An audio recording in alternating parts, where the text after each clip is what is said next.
here's the experience of the prefrontal lobe. Right now, you're sitting there watching television, right?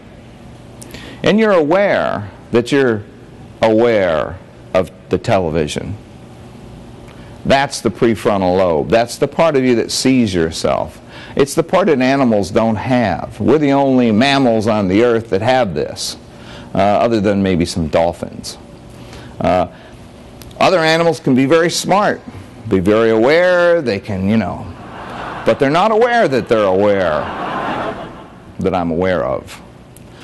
So that's the part. Now, the reason that people with bipolar disorder do crazy things, what happens is when they're manic, their prefrontal lobe goes out like a light bulb.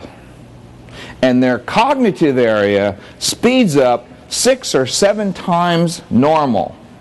So they're brilliant. They're thinking faster than you. They're brilliant. Don't argue with them. They'll win. But they don't see the consequences of their actions. They don't see the bigger picture of things. They don't have any insight, foresight, or hindsight. They don't have context. They can't visualize context. So what happens is, they don't see the bigger picture of things, whereas most people, if there's something that you would like to say to your boss or your spouse, you hold it in first and you think about it. And then you weigh it out because you have a prefrontal lobe that's operating.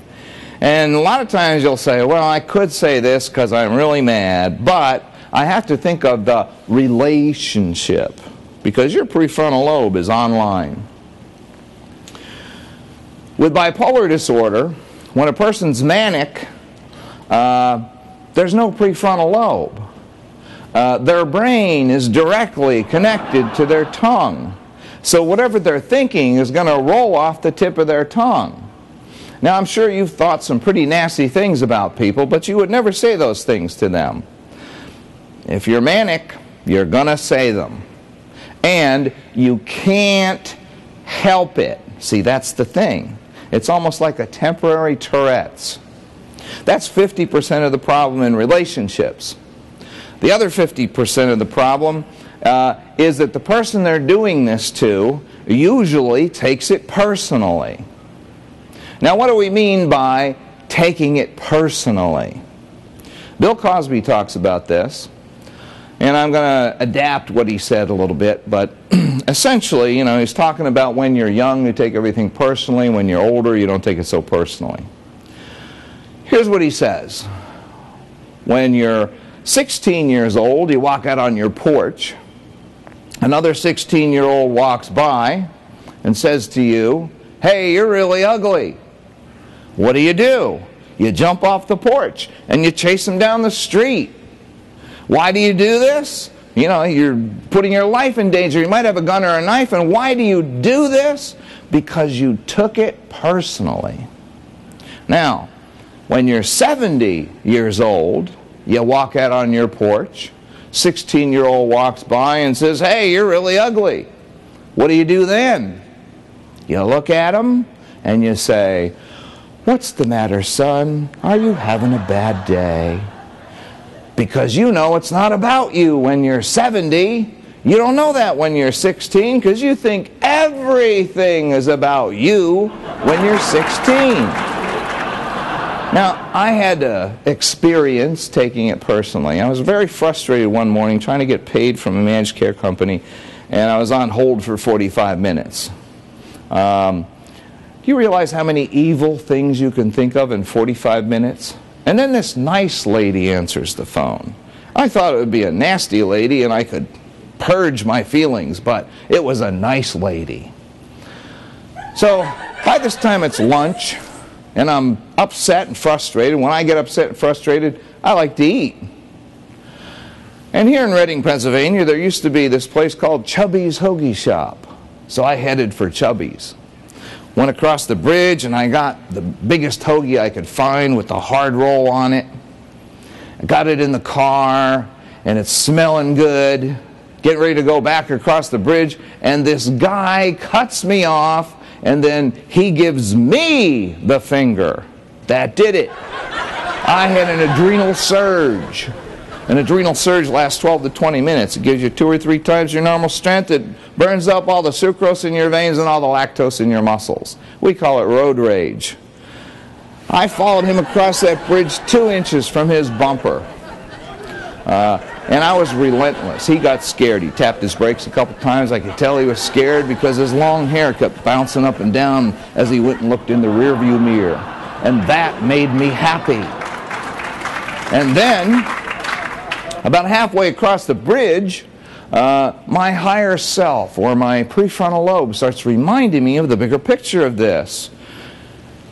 Carter, you're a licensed psychologist. And I thought to myself, I don't care. He doesn't look like one of my clients. But this one got me. Carter, you teach anger management.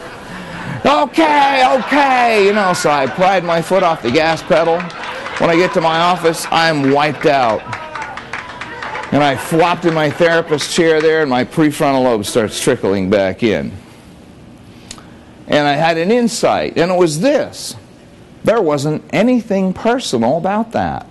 I could have been anybody, and that guy was going to cut him off and give him the finger. It wasn't about me. Now, what would I have done if it wasn't about me? Well, you know, I wouldn't have risked my life and his life chasing him across the bridge. So I thought, well, what do we mean when we say taking it personally? I want to analyze this a little further. Well, it's narcissism is what it is, you know. We're all narcissistic when we're kids. We think the moon is personally following us down the road at night. We think the pictures in the room are personally looking at us. I remember my youngest, when he was 6 years old, he wanted to stay up all night long and I wouldn't let him. So, at our little bedtime talk, he says, Dad, if I stayed up all night long, would the sun still come up in the morning? That's pretty narcissistic, to think that the solar system revolves around whether he sleeps or not. But it's cute. God makes them cute so that we don't hurt them, you see. Now, I had my own little thing with narcissism. My wife called me narcissistic. You know, women don't realize that a man's wife is the most powerful woman in the world to him, because what she thinks of him is really, really important to him. So when she, you know, and women call you the nasty names, you know, call me a jerk or an SOB or something. Don't call me narcissistic, you know, because now I got to do something about it, you know. And you can tell when you've hurt a man's feelings, he gets angry. So I said to her, and besides that, she was wrong. You know, so I had to correct her, of course. And I said, how could I be narcissistic? I genuinely care about people. I'm even self-sacrificial. How could that be narcissistic? And she's thinking to herself, well, he still didn't apologize for that selfish thing he did. So I went to Biola, and I was on the debate team. I'm going to take him on. And she says, well, you're narcissistic, but you're also codependent. And you know what happened to codependents just before they die, don't you? I said, what? She says, everyone else's life flashes before their eyes. So now my brain is directly connected to my tongue. And I'm very upset. I said, what do you know about it? You're a nurse. You probably only had to take Psych 1 in school. And from what I could see, you must have got a really low grade in it. But then I had a moment of truth. Hate it when that happens sometimes.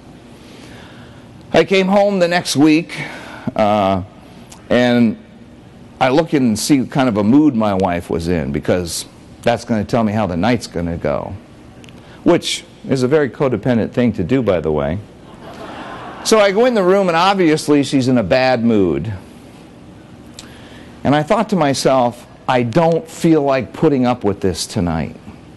So I jump in the room, and I said, Okay, so what did I do now? And she turns around in this semi-sweet voice, and she says, you know, Jay, if your father had used a condom and you were never born, I would be in this mood on this day at this time, because this isn't about you, Jay. And you know, I felt a little beat up, but relieved that it wasn't about me. And the nice thing about women is you don't even have to fix it. As long as you admit it, a lot of times they'll leave you alone. My mother, I remember my mother, just to demonstrate a little example of what bipolar can look like in relationships. My mother would never spend money on herself, but when she was manic, sometimes she would spend money, and then we couldn't pay the electric bill and the lights would go off. So I remember the one time she spent money on charities, mostly charities. It was, you know, I said, Mom, what are you doing? You know, well, we're going to help this orphanage so they don't shut them down. And then my question was, well, how are you going to pay the electric bill now, Mom? And her answer was always the same. God will provide, she says. And God did provide, usually through my Uncle Andy. So my mother, when she was manic, she was funny. She would, and you know, I'm not saying anything bad about my mother. I really, you know, cared about my mother. But, you know, it was humorous, and I'm using her humor with this. So when she was manic, she would be loud. Not only that, but if you've ever seen I Love Lucy, my mother was like a manic Lucy. She would keep you laughing until your stomach hurt. We pull up in front of my uncle's house in his driveway, and he draws the blinds. My mother gets out of the car. She starts banging on his door. Come on, Andy. I know you're in there. Your car's parked out here, and I know you don't walk anywhere with that fat butt of yours. So he comes to the door sheepishly, and he, you know, you didn't want to switch my mother. When my mother was happy manic, you didn't want to switch her to bad manic, because she would switch into a samurai invalidator, and she would take you down, because she was really very sharp. So he would say, what are you here for, Leona? More charity? And then she would start in on him. And then I had to go to the car, burst into laughter because I didn't want to laugh at my uncle and disrespect him.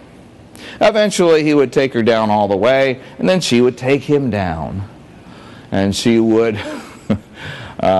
he would become this blob of jello in his own kitchen, at which point he would do anything, say anything, or give her anything just to get her out of the house. So we went, he gave her the $20, and we made it to the electric company that day. Thanks for coming. We're going to have probably a second little thing that goes along with this one. Hope you enjoyed it. Thanks.